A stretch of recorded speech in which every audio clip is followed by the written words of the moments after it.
guys, bienvenue chez Ladoa, it's about everything. Et cette fois-ci, on va aller parler d'un certain influenceur. Vous savez, les coachs des réseaux bac à sable. Bac à sable, oui, bac à sable. Tu sais, un bac, et puis il y a du sable, et puis les chats, ils vont dans le sable pour aller faire leur litière. Ah, c'est une litière à chat. Là, ça, c'est les coachs litière à chat. C'est Zach Makwassa. De la RDC, donc c'est un Congolais de Kinshasa. Oui, lui a décidé de dire moi je vais cracher sur Cameroun. Cameroun, c'est vous. Et sachant qu'en faisant des commentaires qui sont vraiment ça se fait pas. Ça se fait pas. C'est des commentaires juste gratuits de décider de généraliser une généralisation bête et banale, alors que tu te présentes comme un coach qui est là, qui donne des conseils, qui conseille les gens pour évoluer, pour penser, pour avoir du discernement.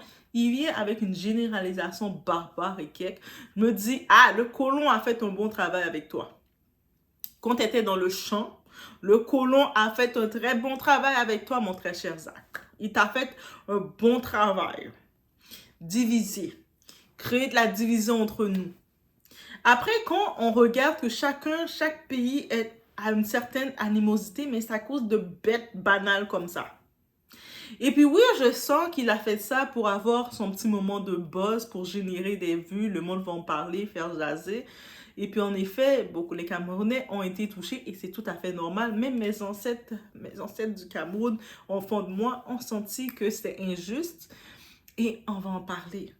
On va parler de ce genre de spécimen-là que vous mettez comme coach en ligne.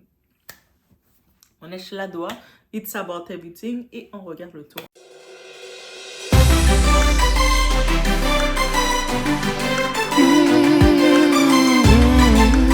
C'est normal. Féliciter quelqu'un qui a perdu par grave. Dans le sport, on félicite celui qui a gagné. On ne félicite jamais le perdant, il faut le féliciter et l'encourager. Mais non, ça c'est sa famille à faire. C'est la famille, les frères, les sœurs qui félicitent. Ah mon cher, tu as essayé, tu as perdu. Moi je ne suis pas votre cousin, je ne suis pas camerounais pour féliciter Ngannou. C'est pourquoi je ne suis pas camerounais, je ne suis pas votre cousin, je ne suis pas votre ami, je ne suis pas votre frère. Vous ne me verrez jamais chez vous. Je ne suis pas obligé de féliciter Ngannou. Ça ne veut pas dire que je suis jaloux de lui. Je ne suis pas jaloux de lui, je lui veux du bien, je veux qu'il évolue, qu'il progresse. Donc tous les gens qui perdent, il faut que je parte les féliciter, sinon je suis jaloux d'eux. En fait, je réalise c'est seulement au Cameroun que si quelqu'un échoue, il faut le féliciter. Sinon si tu ne le félicites pas, tu es jaloux de son échec. Donc moi je ne suis pas jaloux de la victoire de Joshua, mais je vais être jaloux de la défaite d'Ngannou. Il faut avoir un cerveau. Et puis vous me parlez de boxeur. Qui vous dit que je suis boxeur? Vous savez, dans la vie, c'est des étapes. J'ai un contrat courant de 2 ans, c'est vrai. Mais je suis un businessman en train de faire de l'argent, de construire des châteaux, de faire des appartements de luxe, de faire dans le cyber security, logistics, mining, transfer, investment, trading. J'ai pas le temps de tout ça là. Vous trouvez comme mon corps ici là, tout ça. J'ai plus besoin d'argent. Je n'ai plus besoin d'argent. Si j'ai besoin d'argent immédiatement, peut-être 5 millions de dollars, là je vais rentrer dans le ring de combat. Et je ne vois personne qui va s'élever contre moi là. Je suis désolé de vous le dire. Ça, c'est mon amusement. Ça, là, c'est mon amusement. Moi, je ne suis pas votre ami. Je ne suis pas votre frère. Au fait, je réalise que la seule chose qui unit les Africains, c'est la couleur de peau. Nous n'avons rien en commun. Si vous regardez un Burkinabé, vous le comparez à un Camerounais, ils ne sont pas la même chose. Ils sont très différents. Les Burkinabés sont très polis, très humains, très gracieux, très sympathiques, très justes. Les Camerounais, en général, sont des irrespectueux. C'est comme si on a pondu, on a laissé. Rapidement, j'ai pu comprendre que tout ça est venu concernant la défaite du boxeur Francis Ngannou. Donc, Francis Ngannou, c'est quand même un grand boxeur. Il s'est entraîné. Je sais qu'à un moment, il se faisait coacher même par Mike Tyson. Donc, il a beaucoup de potentiel pour justement être repéré par d'autres personnes, d'autres élites. Et il a beaucoup de force. J'avais même fait une vidéo à un moment quand je parlais de lui. Eh oui, doigt est partout. Je suis même dans la boxe. Vous allez dire doigt, mais où est-ce que t'es pas? Et bref, comme n'importe quel athlète, tu perds et tu gagnes. Tu sais, tu gagnes pas toujours. Des fois, tu vas perdre, des fois, tu vas gagner. Mais même dans tes défaites, tu dois avoir la même attitude que tu peux avoir dans ta victoire. C'est pas juste dans ta victoire qu'on va venir te faire félicitations, t'es bon, quand t'as perdu, va te cacher. Ça, tu dois garder la même attitude dans les deux cas. Que tu gagnes, tu prends l'attitude, t'es content, tu vas fêter, c'est sûr, t'es content, tu tapes des mains, mais que t'as perdu, t'es content quand même. Pourquoi t'es content quand même? Maintenant, tu regardes contre qui que t'as perdu et tu regardes maintenant comment tu peux t'améliorer. Parce que quand maintenant tu rates quelque chose, c'est toujours l'occasion de s'améliorer. On a pu le voir, lui, Zach Mwakasa, il se prononce comme entrepreneur. Et puis on le sait, comme n'importe quel entrepreneur, c'est la même chose. Il y a des fois, tu vas faire des investissements et certains investissements, tu vas rater ou ça va pas marcher, tu vas perdre. D'autres investissements, tu vas gagner. Et on sait qu'il y a même maintenant des grands millionnaires qui ont pu faire même faillite à plusieurs reprises, perdre des entreprises, recommencer, perdre dans leur investissement, recommencer jusqu'à ce qu'ils arrivent à un certain niveau. L'exemple qu'on a, qui me vient en tête, c'est celui qui s'apprête, qui est dans les élections pour être président des États-Unis, Donald Trump. Je pense qu'il a fait 6 faillites, 6 ou 7 faillites, pour de vrai, là. Si vous allez voir dans ces archives, 6 ou 7 faillites. Et là, il est on the top. Et il n'est pas le seul. Il y a beaucoup de tu recommences, tu te refais, et ça fait partie de la vie. Et là, déjà, dans son discours, on le voit que c'est comme, je sais pas quelle amertume qu'il avait avec le Cameroun, je sais pas si peut-être la dernière fois qu'il est allé visiter le Cameroun, et puis il est allé dans un restaurant, et vous avez pris du temps pour le servir le poisson, ou peut-être que il sentait que la portion n'était pas assez généreuse. Ah, je sais pas, je suis en train d'essayer de m'imaginer, il y a sûrement une raison pour venir attaquer comme ça le pays. Là, déjà, il est là en disant, ah, mais moi, j'ai pas à féliciter Francis Ngannou. Je sais pas qui l'a dit de féliciter Francis Ngannou. Je peux imaginer les gens qui le suivent le savaient ou se disaient que à la base, dans l'époque, il semblait être un boxeur parce qu'il y a vu des images où ce que lui aussi a perdu. Il a eu beaucoup de défaites, on le voyait à terre, on le voyait, il recevait des coups. Ah, des coups que je me regardais dans la boxe, j'ai jamais vu des gros coups lancés, le pied de l'autre passer dans sa mâchoire. Je me suis dit, c'était de la boxe qu'il faisait, mais je pense que c'est du Muay Thai parce que, tu sais, avec les pieds, c'est pas que de la boxe avec les mains, on comprend le concept. Je me suis dit, sa période, j'imagine, c'est pour ça qu'il ne veut plus penser à cette période quand il était boxeur ou quand il était athlète, parce qu'il voit que c'est une période, ça a été dur pour lui. Mais je me dis, limite, tu veux pas être identifié à ça. T'as pas besoin de mépriser ton autre frère. Oui, parce qu'on s'identifie tous enfants de maman Africa. Donc, d'aller dedans. Parce que surtout que quand tu fais des discours, il fait ses coachs. C'est pour ça que je vous dis, les coachs de boîte à foin, les coachs déchets, les coachs de latrine comme ça, là, qui viennent vous vendre n'importe quoi, vous dire des fausses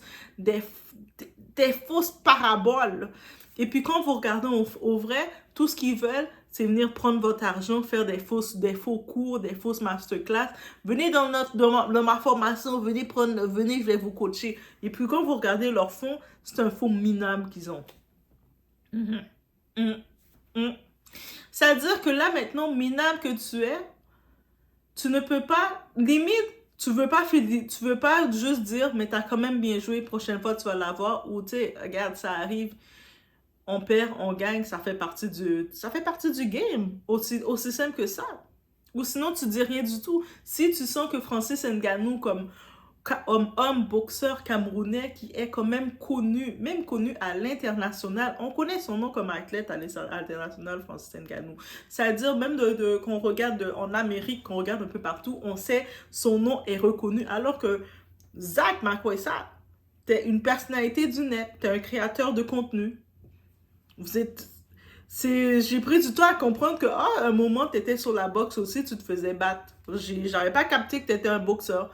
Donc, c'est-à-dire que tu es une personnalité du net. Lui, c'est un boxeur qui est reconnu. C'est-à-dire que même à une période de temps, Mike Tyson, qui est très connu dans le domaine de la boxe, l'avait contacté pour faire des entraînements avec lui. Et il s'est entraîné par qui? Mike Tyson. C'est-à-dire que c'est pas n'importe qui. Là, maintenant, lui dit, mais de toute façon, j'ai pas besoin de la boxe, donc j'ai plein d'argent. Ah, il me fait penser, quand j'entendais parler déjà, commencer à vendre sa fausse vie de rêve. Vous savez, les influenceurs du net, ils veulent toujours vous vendre la vie. Moi, je suis riche, je suis en train de bâtir. Il a limite commencé à dire, je suis en train de bâtir une maison avec 300 chambres, 300 fenêtres. T'sais, moi j'entendais, je me suis dit, mais lui, c'est la version féminine de Bijou. Lui et Bijou, ils se sont-ils donné le mot? Ils ont-ils fait la même académie ensemble? Je suis sûre, 2024, c'est l'année des exposes. Exposez ces arnaqueurs. Exposez-les direct. Et puis là, quand ils font leur classe, ils font leur cours, leur soi-disant cours pour dire motiver. Qui tu vas motiver comme ça? T'es même pas capable de juste avoir du gros bon sens. Ok, t'aimes pas Francis Ngannou, t'es content qu'il a perdu, t'es pas content qu'il a perdu. Ok, passe à autre chose. Si même si t'as tes abonnés, tes fans, ils te demandent qu'est-ce que tu penses de sa défaite, tu veux pas en parler, tu dis je vais m'abstenir. T'as le droit d'ouvrir ton bec et de dire je vais m'abstenir, j'ai pas à dire ça. Mais de là de commencer à mettre tout le Cameroun, tout un pays qui t'a rien fait, ouais, mais de toute façon, les Camerounais sont comme ça, ils sont comme ci. Après, quand tu vas arriver dans les pays occidentaux et tu vas voir certains pays d'ailleurs, ils vont mal te traiter, ils vont te traiter comme n'importe quoi, tu vas dire, oh, mais pourquoi on fait la discrimination contre moi? Pourquoi on me traite comme ça? Mais, mais parce que toi-même, tu le fais. Toi-même, tu viens sur les réseaux le faire. Tu sais, déjà, si entre nous, on se ressemble, entre nous, on se ressemble toutes et on se traite comme ça. Comment on peut attendre maintenant que tu vas aller dans les pays maghrébiens, que tu vas aller dans les pays occidentaux, tu vas arriver en Europe, tu vas arriver en Amérique, tu vas arriver dans les pays latinos, tu vas arriver en Asie et tu vas dire que tu vas voir les gens, ils vont dire « Ah, mais j'ai vu tel type sur les réseaux sociaux, il disait que tel pays, vous étiez toutes comme ça. » Eux autres, est-ce que vous pensez qu'ils vont regarder, ils vont dire « Ah oui, ça c'est un Camerounais, ça c'est de Kinshasa. » Non, ils vont nous regarder, ils vont voir qu'on est pareil. Déjà, il y a des gens qui font même pas la distinction entre Antillais. Quand je dis Antillais, c'est l'apparence d'un Antillais, l'apparence de quelqu'un qui vient du continent de l'Afrique direct, que quelqu'un vient même des pays latinos, de l'Amérique latine, que quelqu'un même vient de l'Inde. Des fois, on fait même pas la distinction. Des fois, le monde, on se demande encore, ah, toi, tu viens de où? Entre nous, on se demande ça parce que we all look the same, on se ressemble tous. C'est-à-dire de toi comme personne noire, qu'on te regarde avec ta grosse mâchoire bien gonflée, tu commences à discriminer comme ça le pays qui t'a rien fait. Et après, tu t'appelles coach. Coach de quoi? Coach de quoi? C'est même pas coach, c'est co. Je mets même pas le CH, c'est co. Co de quoi? Et même sa parabole qui donne que non, mais nous on félicite juste les gagnants, les perdants n'ont pas besoin de félicitations. Même ça c'est juste banal de dire ça. C'est petite bassesse de dire ça. On le voit la frustration dans lui. Puis j'ai comme été comme, ah, c'est ça qu'il fait, c'est ça qu'il représente. C'est pour ça tout ce qu'on peut se dire, mettez le discernement dans ces gens-là, ces soi-disant coachs qui vous vendent leur masterclass, qui sont en train d'essayer de vous engrainer dans leurs paroles de frustration, qui sont en train de vous vendre des faux rêves. Moi, je suis riche, j'ai bâti ici, j'ai fait ci, et vous les voyez dans leur auto, il n'y a même pas d'air climatisé. Moi, je suis riche, il n'y a même pas d'air climatisé. Moi, j'ai bâti ici, moi, 5 millions, c'est rien, c'est ici, moi, c'est ici, c'est ça. Puis, il est en train de provoquer le Cameroun? Qu'est-ce qu'il fait? Pour générer son buzz, là. C'est-à-dire, si tu es en train de faire générer ton buzz, c'est-à-dire que ça va pas bien. Tu sais, un homme, mettons quelqu'un, même un homme, une femme, une personne qui est rendue, qui est bien là, bien assise, bien en paix, qui financièrement, c'est bien rempli, ça fait... L'argent tombe comme ça. Elle est juste, la personne est en mode, hey guys, vous savez quoi? Moi, j'ai assisté à tel match et puis j'ai fait... elle est en mode posé. Mais quand ils sont en mode de galérer pour chercher, gratter, qui qu'on va attaquer? Ah, mais on va attaquer le Cameroun. Ah, ben oui, aujourd'hui, c'est le Cameroun, on les attaque parce qu'on sait qu'ils vont être sensibles pour leur pays. Mais qui n'est pas sensible pour son pays? Dites-moi qui ne serait pas sensible pour son pays. N'importe quel pays que vous mettez, vous pensez que la personne ne va pas être sensible, vous décidez de venir de parler de l'Algérie, vous pensez que les Algériens ne seraient pas sensibles aussi et ne vont pas se sentir attaqués. Après, il dit, ah, mais les Camerounais aussi, ils sont agressifs, ils sont ci, ils sont ça. Mais tu les attaques. De la même façon que tu aurais fait ça pour attaquer l'Algérie, pour attaquer le Maroc, pour attaquer la Tunisie, pour attaquer même la France, tu vas les attaquer. Ils vont être sensibles. Même tu vas attaquer la Suisse, ils vont être sensibles. Tu vas attaquer le Canada, ils vont être sensibles. Tu vas décider d'attaquer la Jamaïque. Ah, la Jamaïque. Ah non, on va pas. On va pas dans ce chemin-là. Ah! Les Jamaïcains, they're gonna bomb you. Les Jamaïcains, là, les Jamaïcains à Haïti, on se comprend, là. Les Antilles, eux autres sont dans leur monde, ils se comprennent quand ils aiment piquer. Mais bref, n'importe quel pays va être sensible. En plus, pour moi, je regarde, je me suis dit, mais est-ce qu'il y a une... C'est quelle Congolaise qui l'a fait goumer? Pas Congolaise, Camerounaise. C'est qui l'a fait goumer comme ça? Qui l'a goumé comme ça pour que il est venu, il est tellement sur ses émotions qu'il est là, oh, parlez-moi pas de Francis Ngannou, vous les Camerounais, oh, vous êtes si... La généralisation peut aller aussi. Mais est-ce qu'on va aller loin? On commence à se diviser comme ça avec des choses aussi barbares que ça, des choses aussi petites, puériles que ça? Grand monsieur coach, grand tonton coach là, qui pourrait être là, faire des apprentissages. Hey, tu parles des apprentissages, il est en train de faire du faux tu vu? Hey, commencez à avoir le discernement des noms. Commencez à sentir. Commencez à les sentir. Dès qu'il commence à vous dire, moi je suis en train de bâtir ci, je bâtis ça, j'ai ci, j'ai plein d'argent, sachez c'est faux. Faux. C'est faux. Commencez à lui dire menteur. Commencez à les exposer. Dès que ces coachs-là commencent à vous vendre leurs cours et dire que moi, j'ai ci, j'ai ça, menteur. Commencez à les écrire menteur. Menteur. Faites argumenter avec eux. Faites-les commencer à se battre avec vous. Et puis ils disent, mais oui, je l'ai. Menteur. Menteur. Dites-les des menteurs. On commence à se réveiller. Hey, on se réveille, on se wake up. Parce que tout ça, c'est exposé. Je suis sûre que lui-même, en venant comme ça, avec son dégoût, venir piquer comme ça, il avait le dégoût au fond de lui, mais il ne pouvait plus le contrôler. Il ne pouvait plus le contrôler parce que lui-même, il sait que sa carrière dans le monde athlétique, dans le monde de la boxe ou des arts martiaux, ça a fait comme ça a coulé. Ça fait... Comme un sac patate dans l'eau. Tu prends un sac patate, tu le lances dans l'eau. Qu'est-ce que ça fait? Ça tombe. Ça fait un gros bruit. Et c'est au fond de l'eau. Et là, maintenant, il voit qu'il regarde, il dit, oh, mais à part lui, là, il a tout ce potentiel-là. Malgré qu'il perd, qu'il gagne ses matchs, il a quand même sa lumière. Moi, je ne vais pas le féliciter parce qu'il a perdu. Je ne félicite pas les perdants. Ah, que tu le félicites, que tu ne le félicites pas, il a toujours sa lumière. Et c'est ça qui te dérange parce que lui, quand il a perdu, le monde l'a tout de suite fait. Il a perdu, il est tombé en bas, en dessous de l'eau. Il se dit, mais pourquoi lui, il est là, il est là? Chacun sa lumière. Si tu ne peux pas féliciter quelqu'un qui est la même couleur que toi, quelqu'un qui est ton frère, qui se débrouille, de se faire démarquer à l'extérieur du continent, qui essaie de se faire remarquer à l'extérieur du continent, sachant qu'habituellement, toutes les athlètes, les personnalités, qui ont des grosses personnalités, des grosses lumières, on les prend, on les sort du continent pour aller représenter un autre pays. Lui, il reste dans son pays pour représenter, il reste avec le drapeau de son pays. C'est quelque chose. C'est quelque chose, alors qu'on sait qu'il aurait pu très bien aller depuis longtemps dans le côté américain, commencer à faire l'argent US. Il aurait pu. Et puis on le sait comment ça fonctionne. Les grosses personnalités africaines, ceux qui ont les athlètes qu'on regarde et tout, très souvent, ils se font recruter pour venir jouer. Toi, tu vas jouer pour tel club de tel pays. Toi, tu vas jouer pour ci, pour ça.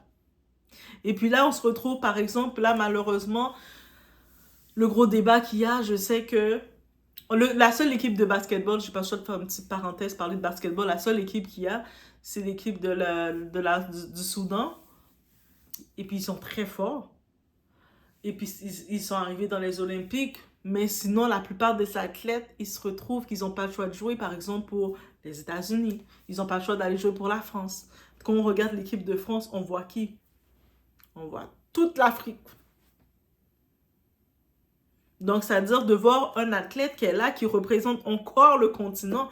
Juste ça que on n'a pas besoin de suivre le plus. On va pas suivre toutes les albums. Je vais pas être là pour commencer à dire « Ouais, Francis Ngannou, je te donne ma vie. » Mais je peux juste dire « Yo, c'est pas facile que tu fais. Let's go, mon frère. Concentre-toi pour la prochaine fois. Amène-nous une victoire. » Donc, c'est-à-dire, lui, c'est le genre d'homme qui dit, dans ses coachings, Zach, il est le genre qui dit, lui, là, il va juste venir t'encourager quand tu es au sommet. Vous savez, le genre d'ami qui vont juste venir fêter avec vous quand vous avez du succès. Quand ça va pas bien, vous êtes dans le noir, ça va pas bien, vous êtes dans vos problèmes, à l'ami, son téléphone est débranché, hein. Vous n'allez pas le trouver. Mais quand vous avez du succès, cet ami-là est là. Et on va fêter, on va boire le champagne ensemble. Ce genre d'amis-là, on n'a pas besoin. On a besoin de le genre de personnes qui sont avec nous, qui peuvent, même s'ils vont pas rester nous torcher, on ne demande pas de nous torcher. Mais limite, il a perdu, t'as rien à dire, tu dis rien, tu passes. Il célèbre, t'en parles. Il y a eu des petites injustices parce que dans une des vidéos que j'avais faites, j'en parlais, surtout dans son match quand il avait fait à Dubaï. Et puis ce match-là, c'était contre qui? Est-ce que c'était contre l'autre type là? Fury, Tyson Fury. Et puis, beaucoup ont laissé entendre que c'était un match qui était trafiqué, mais il a démontré. Tyson Fury, il pensait pouvoir faire... Vous vous rappelez de ce match-là?